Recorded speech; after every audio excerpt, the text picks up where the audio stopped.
তো চলো আজকে বাড়িতে বসে ফুলের রাজ্য গদখালির একটা ফিল নেওয়া যাক। হালকা সেজেগুজে গাজরা মাথায় দিয়ে।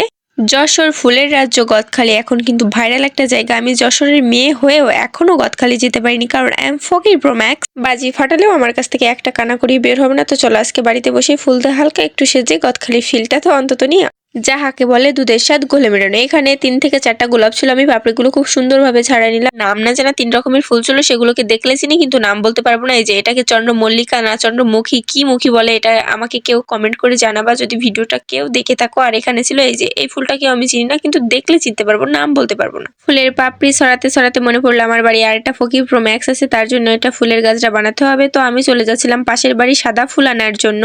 এই সময় মানসিকের বাড়ি কত সুন্দর সুন্দর ফুল গাছ হয়, আর আমি লাগালে ওই যে দুলি আন্টি ছাগলে খেয়ে নেবে। তো দুলি আন্টি এখনো কিন্তু ছাগল সামনে, আমি কিন্তু সামনের বছর ফুল গাছ লাগাবো। এবার যদি ছাগলে ফুল গাছ খেয়েছে তো আমি কিন্তু খড়ে দেবো।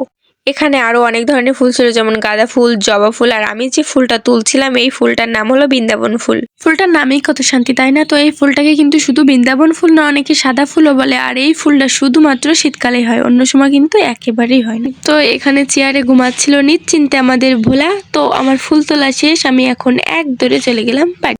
এসে বসে পড়লাম গাজরা বানানোর জন্য। তো আমি প্রথমে কিছু গোলাপের পাপড়ি গেঁথে নিয়েছিলাম, তারপর আবার সাদা ফুল দিয়েছিলাম, তারপর আবার সাদা ফুল দিচ্ছিলাম, কারণ সাদা ফুল দিয়ে বেশি সুন্দর লাগছিল। এখানে যদি গোলাপের পাপড়ি নাও দিতাম তাহলে আরো বেশি সুন্দর লাগতো। তো বক বক করতে করতে আমার কিন্তু 2টো ফুলের গাজরা এখানে বানানো শেষ। তারপর আমি একটা শাড়ি পরবো, সেটা বেরো করে নিলাম। এই যে সাদা শাড়িটা আমার খুব একটা পছন্দের শাড়ি।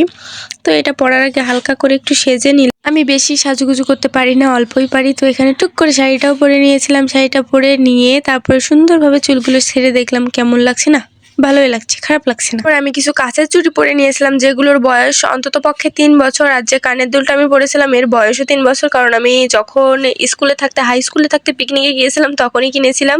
তারপর একটু স্টাইলের জন্য সামনে থেকে আমি একটু চুল ছেড়ে দিয়েছিলাম। তো ভালোই লাগছিল, একটু যদি চুলগুলো ছোট হতো তাহলে ভালো লাগতো। তো কাটলাম না, তারপর গাজরা পরে নিলাম। আর এত সুন্দর করে সেজে ভেবেছিলাম একটু সরিষা খেতে, যে অন্তত একটু ফুলের ফিল নেবো আর ছবি তুলবো, কিন্তু তাও পারিনি লজ্জার ভয়ে। এখন যদি রাস্তাতে হেঁটে যাই তো সবার চোখ ছানা বড়া হয়ে যাবে। বাড়িতে রাস্তা কিন্তু দেখাই যাচ্ছে, কিন্তু ওই যে লোক লজ্জার ভয় আর যা হলো না। তো আজকের মতো এই পর্যন্ত, টাটা।